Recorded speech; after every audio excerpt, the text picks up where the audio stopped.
আসসালামু আলাইকুম। বিদ্যুৎ নিয়ে যে সুখবর দিলেন জ্বালানি উপদেষ্টা। আগামী ৩ সপ্তাহের মধ্যে দেশের বিদ্যুৎ পরিস্থিতির উন্নতি হবে বলে জানিয়েছেন বিদ্যুৎ ও জ্বালানি উপদেষ্টা মোহাম্মদ ফাউজুল কবির খান। বুধবার সচিবালয়ে ফোরাম ফর এনার্জি রিপোর্টার্স বাংলাদেশের চেয়ারম্যান শামীম জাহাঙ্গীরের নেতৃত্বে একটি প্রতিনিধি দলের সাক্ষাতে তিনি একথা জানান। উপদেষ্টা বলেন, বড়পুকুরিয়ায় কারিগরি সমস্যা হয়েছে, যা দ্রুত মেরামত করা হচ্ছে। রামপাল পুনরায় চালু হয়েছে, আদানির সাথে যোগাযোগ করা হচ্ছে ও দ্রুত গ্যাস আমদানির ব্যবস্থা করা হয়েছে। ফলে আগামী ৩ সপ্তাহের মধ্যে বিদ্যুতের বর্তমান অবস্থার উন্নতি হবে। গত কিছুদিনে লোডশেডিং তীব্র আকার ধারণ করেছে। রাজধানী ঢাকা সহ সারা দেশে মানুষ এ নিয়ে বেশ ভোগান্তিতে পড়েছে।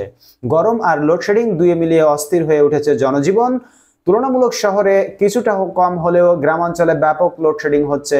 কখনো কখনো ১২ ঘন্টার বেশি সময় মিলছে না বিদ্যুৎ। কর্তৃপক্ষ বলছে, চাহিদা বৃদ্ধির আর উৎপাদন কমে যাওয়ায় এই সংকট তৈরি হয়েছে। দেশে দৈনিক গড়ে ১৬,৫০০ মেগাওয়াট বিদ্যুতের চাহিদা রয়েছে। এর বিপরীতে উৎপাদন সক্ষমতা ২৭,০০০ মেগাওয়াট। একই সক্ষমতা থাকার পরও ২০২২ ও ২০২৩ সালে তাপ প্রবাহের সময় তীব্র লোডশেডিং হয়েছিল। বন্ধুরা, যেমনটি আপনারা শুনছিলেন যে আগামী ৩ সপ্তাহের মধ্যে বিদ্যুৎ পরিস্থিতি স্বাভাবিক হবে, কিন্তু এখানে কথা হলো, আপনারা সকলেই জানেন বিদ্যুৎ খাতে বাংলাদেশের সব থেকে বেশি লুটপাট বেশি হয়েছে।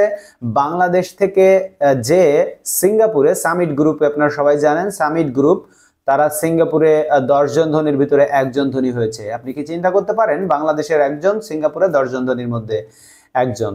তো এই হচ্ছে বিদ্যুৎ খাতের অবস্থা। সেখান থেকে যখন ইউনিট সরকার দায়িত্ব নিয়েছে তখন তো বুঝতেই পারছেন দেশের এই পরিস্থিতিতে এই সকল খাতকে সামাল দেওয়া এবং দেশকে সুন্দরভাবে পরিচালনা করা খুবই কঠিন এখন যে সরকার আছে তাদের জন্য। তবে আশা করি আমরা অতি দ্রুতই সবকিছু ঠিক হয়ে যাবে। ধন্যবাদ সবাইকে ভিডিওটি দেখার জন্য। দেখা হবে পরবর্তী ভিডিওতে অন্য কোনো খবর নিয়ে। সে পর্যন্ত আপনারা সকলে ভালো থাকবেন এবং আমাদের চ্যানেলটিকে সাবস্ক্রাইব করে রাখবেন। দেখা হবে ইনশাল্লাহ, এবং এই ভিডিওতে একটি লাইক দিতে ভুলবেন না। আল্লাহ হাফেজ।